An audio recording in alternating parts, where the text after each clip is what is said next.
नमस्कार, आप देख रहे हैं जी बिहार झारखंड और मैं हूं आपके साथ राजेश कुमार। आपकी मेहनत और सही दिशा में की जा रही आपकी पढ़ाई आपका कैरियर और आपके भविष्य का निर्धारण करती हैं। कहते भी हैं कि सही रास्ते पर चलेंगे तभी मंजिल तक पहुंचेंगे। इसलिए जरूरी है कि करियर को लेकर न केवल आपका दृष्टिकोण साफ हो, बल्कि आपकी शंकाओं का भी पूरा समाधान हो।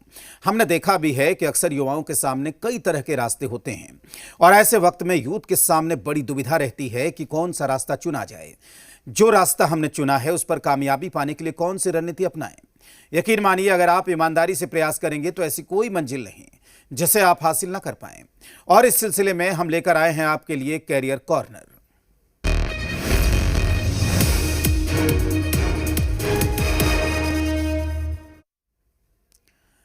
और आज के कैरियर कॉर्नर में हम बात करेंगे एक नहीं कई सारी भर्तियों के बारे में। तो पहली भर्ती जिसके बारे में आज के कार्यक्रम में हम आपको बताएंगे, एसबीआई में सर्किल बेस्ड ऑफिसर की बड़ी भर्ती निकली है। यह आपके लिए बेहतर मौका हो सकता है। तो एसबीआई में सर्किल बेस्ड ऑफिसर की भर्ती हो रही है। इसके अलावा जेपीएससी से सरकारी वकील की भर्ती हो रही है। आपको बता दें कि बीपीएससी से स्पेशल स्कूल टीचर की बम्पर बहाली निकली है, जबकि राजस्थान में ग्राम विकास पदाधिकारी की बम्पर बहाली हो रही है। आरआरबी टेक्नीशियन ग्रेड 1 और 3 पर बहाली हो रही है। इसके अलावा SSC combined graduate level CGL का फॉर्म निकला हुआ है। इंडियन कोस्ट गार्ड में नाविक की बहाली है, जबकि 71वीं बीपीएससी पीटी परीक्षा का फॉर्म भरा जा रहा है। तो ये तमाम ऐसे सुनहरे मौके हैं जिसका आपको इस्तेमाल करना है और ये आपके करियर को एक बेहतर दिशा दे सकता है। तो पहली बहाली जिसके बारे में आज के कार्यक्रम में हम आपको बताएंगे, एसबीआई सर्किल बेस्ड ऑफिसर। आपको बता दें कि पद का नाम है सर्किल बेस्ड ऑफिसर और कुल पद है इसमें 2600 पदों पर बहाली हो रही है। आखिरी तारीख है 30 जून। उम्र सीमा है 21 से 30 साल और योग्यता इसमें ग्रेजुएशन और पदवार मांगी गई है। आपको बता दें कि ibpsonline.ibps.in पर जाकर आप अप्लाई कर सकते हैं। ये एक बेहतरीन करियर आपके लिए हो सकता है अगर आप बैंकिंग सेवाओं की तैयारी कर रहे हैं। अगली जिस बहाली के बारे में आपको बता दें, अगली बहाली है जेपीएससी असिस्टेंट पब्लिक प्रोसिक्यूटर, यानी कि पद का नाम है सरकारी वकील। झारखंड जेपीएससी से ये बहाली निकली है। कुल पद इसमें 134 है और इसकी आखिरी तारीख है 21 जुलाई। उम्र सीमा 21 साल से 35 साल के बीच है और इसमें योग्यता के तौर पर आपका लॉ ग्रेजुएट होना जरूरी है। इसकी वेबसाइट है www.jpsc.gov.in पर जाकर आप अप्लाई कर सकते हैं। इसके साथ ही बिहार से एक और बड़ी बहाली निकली है। आपको बता दें कि बिहार में बीपीएससी ने स्पेशल स्कूल टीचर की बहाली निकाली है। तो इस पर भी आप फोकस कर सकते हैं। ये भी आपके लिए सुनहरा मौका हो सकता है। बीपीएससी से स्पेशल स्कूल टीचर की बहाली निकली है। इसमें कुल पद हैं 7279 और इसकी आखिरी तारीख है 28 जुलाई। उम्र सीमा इसमें 18 से 40 साल जो बिहार के अलग अलग वैकेंसीज में रहती हैं। योग्यता इसमें पदवार चाहिए क्योंकि पहली से लेकर 5वीं और 6ठी से लेकर 8वीं कक्षा तक की स्पेशल टीचर की वैकेंसी है। और इसकी वेबसाइट है bpsc.bihar.gov.in पर जाकर आप अप्लाई कर सकते हैं। और अगली जिस बहाली के बारे में हम आपको बताने जा रहे हैं वो है राजस्थान स्टाफ सिलेक्शन बोर्ड, यानी कि आरएसएसबी की तरफ से निकली है। पद का नाम है विलेज डेवलपमेंट ऑफिसर, यानी कि ग्राम विकास पदाधिकारी और इसमें कुल पद है 850। इसकी आखिरी तारीख है 18 जुलाई। उम्र सीमा 18 साल से 40 साल और इसकी योग्यता रखी गई है ग्रेजुएशन। इसकी वेबसाइट है rssb.rajasthan.gov.in पर जाकर आप अप्लाई कर सकते हैं।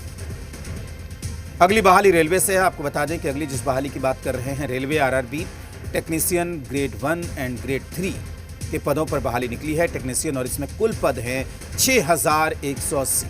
ऑल इंडिया लेवल की ये वैकेंसी है। 6180 इसमें पद हैं। इसकी आखिरी तारीख है 28 जुलाई और इसमें उम्र सीमा है 18 साल से 36 साल और इसमें योग्यता पदवार रखी गई है। आप वेबसाइट की अगर बात करें तो indianrailways.gov.in पर जाकर आप अप्लाई कर सकते हैं।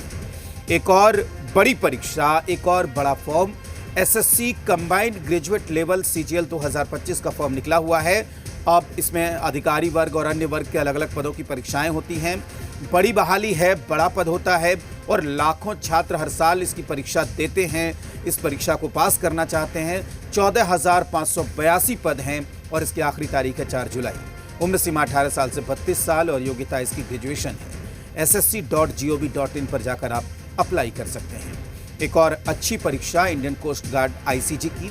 पद का नाम है नाविक और टेक्नीशियन। इसमें कुल पद है 630 और इसकी आखिरी तारीख है 25 जून। उम्र सीमा 18 से 22 वर्ष और योग्यता इसमें 10वीं और 12वीं है। आपको बता दें कि www.joinindiancoastguard.gov.in पर जाकर आप अप्लाई कर सकते हैं। एक और परीक्षा, अगला फॉर्म जिसके बारे में हम आपको बताने जा रहे हैं, लाखों बच्चों का सपना होता है, बिहार में तो हर मेधावी छात्र का सपना होता है कि बीपीएससी पास करे और बिहार सरकार में अधिकारी बने। तो BPSC integrated 71st combined PT परीक्षा के फॉर्म भरे जा रहे हैं, आप जरूर भरें। बीपीएससी में इसमें अधिकारी के 1250 पद हैं और कुछ पदों का इजाफा भी इसमें किया गया है। आखिरी तारीख इसकी 30 जून है। उम्र सीमा 21 से 40 साल रखी गई है और योग्यता है ग्रेजुएशन। इसकी जो वेबसाइट है bpsc.bihar.gov.in पर जाकर आप अप्लाई कर सकते हैं। ये तमाम ऐसे मौके हैं जिसे आप अपनी सफलता में तब्दील कर सकते हैं। तैयारी कैसे करनी है, कौन सी रणनीति बनानी है, इसके बारे में हम आपको बताएंगे। आज के कार्यक्रम में हमारे एक्सपर्ट हैं घनश्याम कुमार जी, जो सूर्योदय कोचिंग के निदेशक हैं। घनश्याम जी, बहुत स्वागत है आपका हमारे कार्यक्रम में। जी धन्यवाद सर। बिल्कुल घनश्याम जी, इससे पहले कि हम बातचीत का सिलसिला शुरू करें, तमाम जिन भर्तियों के बारे में हमने अपने दर्शकों को बताया है, उसकी तैयारी कैसे करें इसके बारे में बताएं। लेकिन उससे पहले पहला सवाल, अमूमन ये सवाल हर किसी से होता है कि सफलता पाने की रणनीति क्या है?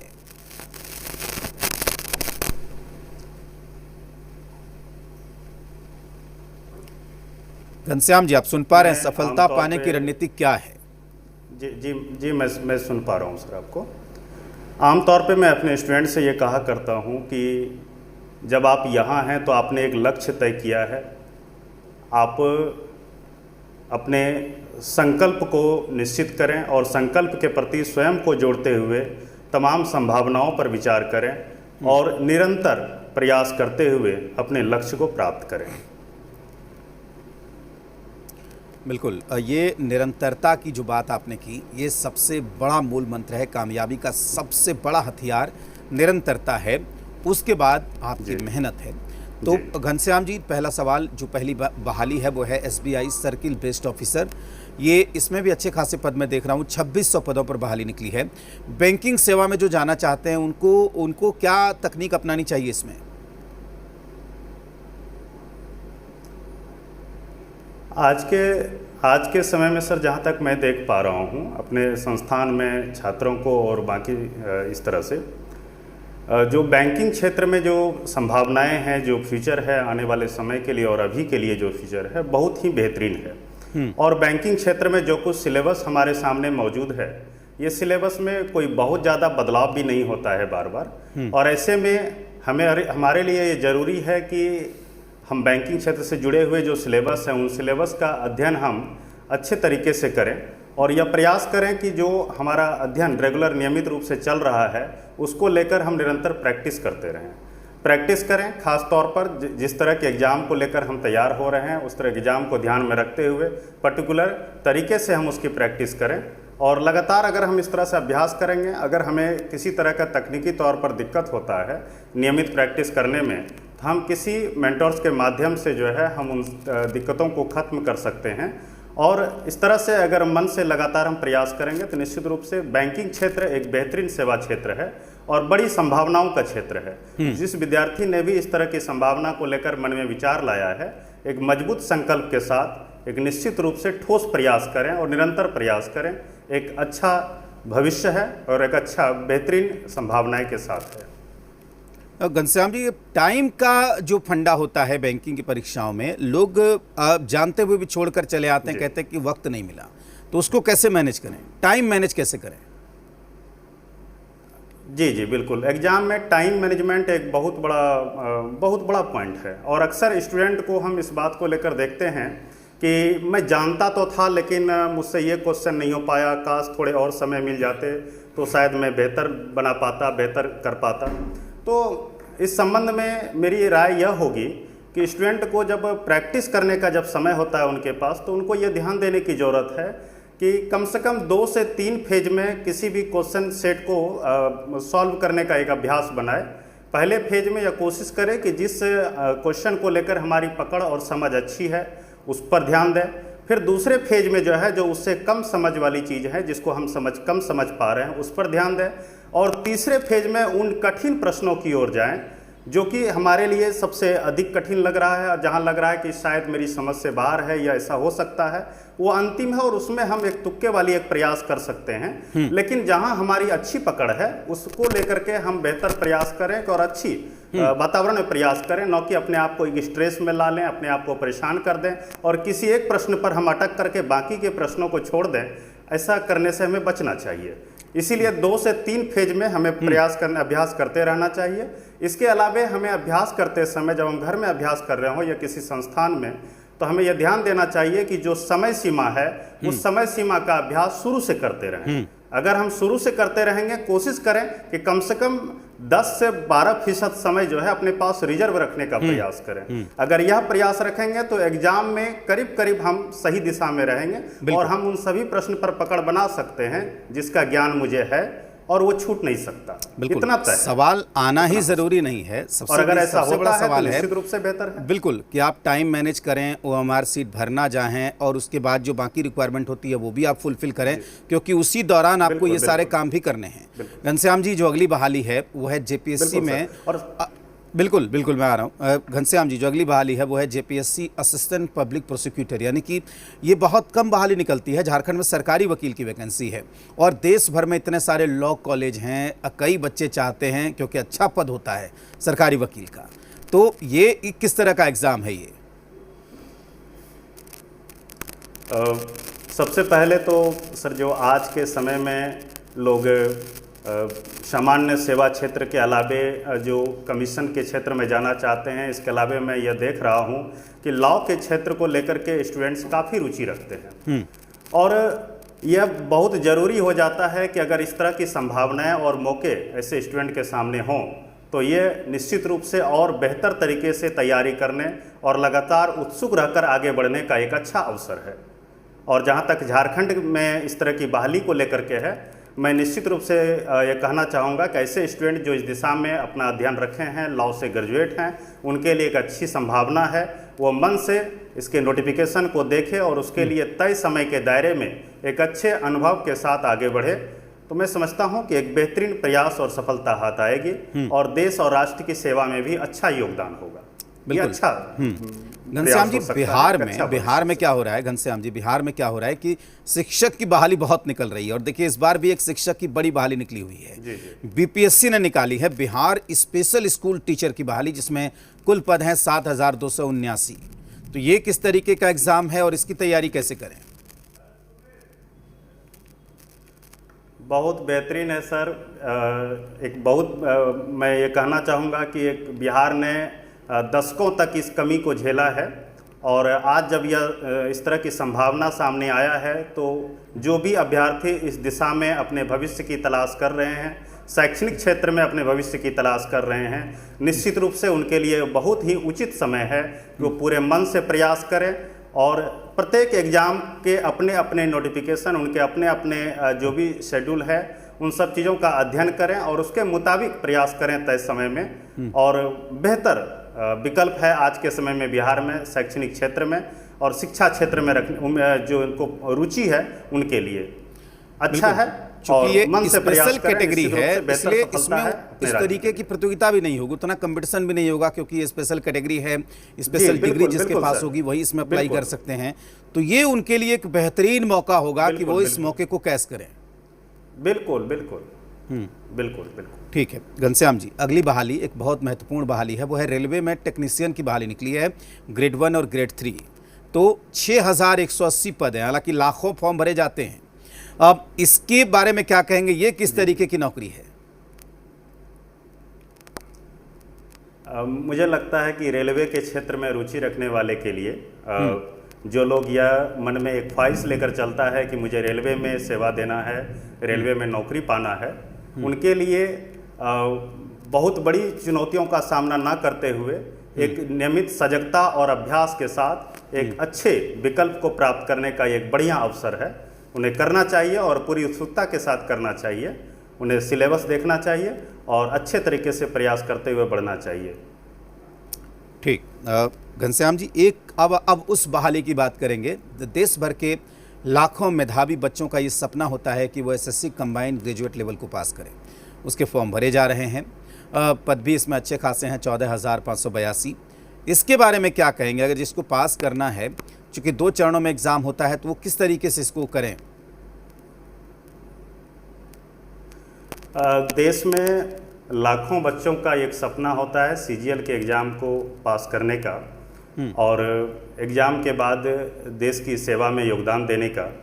तो मुझे लगता है कि इस तरह के जो अवसर आज के समय में एक बार फिर से आया है स्टूडेंट के सामने, तो स्टूडेंट इस संबंध में मुझे लगता है बहुत सारे प्रैक्टिस पेपर हमारे सामने बीच में उपलब्ध है और इसको लेकर के एक लंबा अनुभव भी है हमारे बीच में, चाहे वो शैक्षणिक क्षेत्र में सेवा दे रहे शिक्षक के पास हों अथवा स्टूडेंट के पास हों, इस तरह के एग्ज़ाम को लेकर के। तो मुझे लगता है कि एक सजगता के साथ अगर हम समय रहते अपनी कमियों का ध्यान में रखते हुए उसको दूर करें और लगातार अभ्यास करें, खास तौर पर कम से कम 2 से 3 फेज में आकर के अगर हम प्रयास करते हैं, समय को अपने पास रिजर्व रखते हैं, तो इस तरह के एग्ज़ाम में मुझे लगता है कि एक बेहतरीन सफलता जरूर मिलती है और इसका भविष्य भी बेहतर है। निश्चित रूप से करना चाहिए। मैं शुभकामनाएं देना चाहूँगा खासतौर पर सीजीएल के स्टूडेंट को जरूर। बिल्कुल ठीक है घनश्याम जी, बस आज के लिए इतना ही। आपने हमें समय दिया, तमाम भर्तियों के बारे में हमसे बात की, बहुत शुक्रिया आपका हमें समय देने के लिए। चलिए अब बारी है सक्सेस स्टोरी की। आज आपको मिलाते हैं झारखंड की राजधानी रांची के कुछ होनहारों से, जिन्होंने नीट परीक्षा में बेहतर रैंक हासिल कर अपनी कामयाबी की कहानी लिख दी और कई छात्रों के लिए प्रेरणा स्रोत बन गए। देखिए मुस्कान, अतीबा, सिरीन और कर्ण सिंह की सफलता की कहानी। So I am going to be the first doctor in my family और परिवार में पहले डॉक्टर बनने पे एक प्रेशर भी रहता है, बट आप प्राउड कराने का आपको एक मोमेंट मिलता है। सो ये मेरे को मतलब दिल से अच्छा लगा था कि I am going to be the first doctor of my family. And motivation की ये बात है तो मेरे कज़न भैया भी थे, उन्होंने भी परस्यू करा था and he did crack it in first attempt. So there was a pathway for me to follow, इसीलिए मैंने भी करा।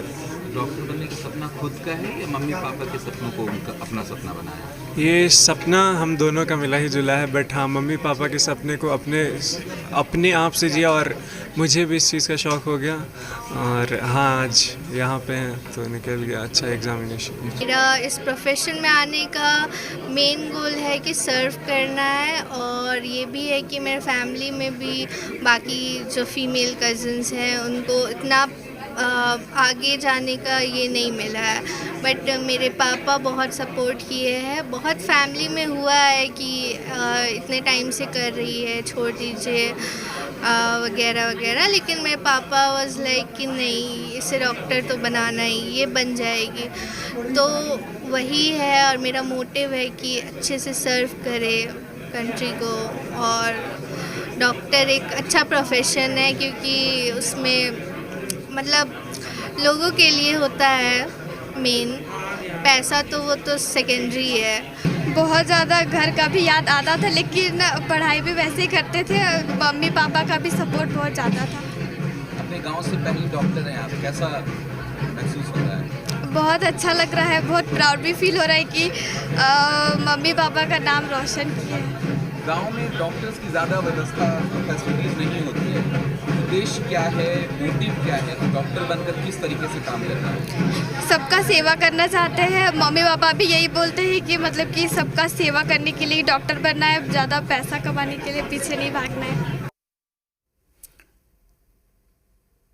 तो दोस्तों जी बिहार झारखंड की पूरी टीम ने ये शो आपके लिए तैयार किया है। अगर आप करियर बनाने के लिए दिन रात मेहनत कर रहे हैं, जी जान से जुटे हैं, तो हमारी अपील है आपसे कि आप इस शो से जुड़िए। हमारे व्हाट्सएप नंबर 8588899955 पर अपने सुझाव और फीडबैक भेजिए।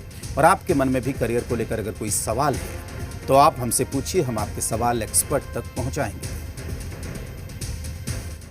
यहाँ आपको ये भी बता दें कि यूथ और रोजगार पर फोकस हमारा ये कार्यक्रम कैरियर कॉर्नर आप जी बिहार झारखंड के social media page YouTube, x, Facebook और इंस्टाग्राम पर भी देख सकते हैं। यहाँ हमें इंतजार रहेगा आपकी टिप्पणियों का।